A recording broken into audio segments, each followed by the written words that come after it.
এই বাংলাদেশ হওয়ার পর থেকে সবচেয়ে বেশি ইসলামের জন্য রক্ত দিয়েছে কারা? চিৎকার করে বলেন। কাদের নেতা কর্মীদেরকে এলাকা ছাড়া করে দেওয়া হয়েছে? কাদের? বৈষম্য বিরোধীর পিছনে কারা ছিল?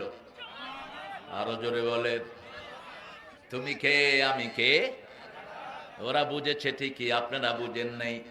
একটা সুশৃঙ্খল দল, আমরা কোরআনের প্রতীক হব, কোরআনের জন্য প্রাণ দেব, ঠিক না বা ঠিক?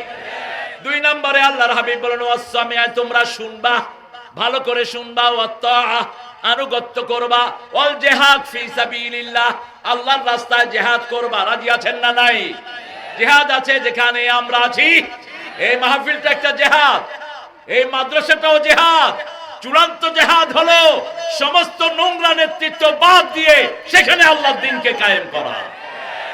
চোর ছেচরের বদলে সেখানে ভালো মানুষ বসা, এটা হলো আসল জিহাদ, ঠিক না বা ঠিক?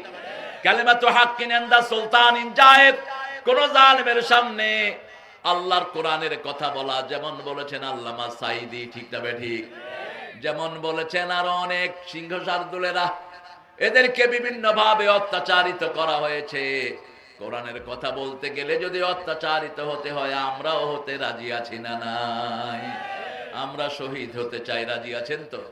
দেখি কারা কারা শহীদ হতে চান, হাত তুলে দেখান তো।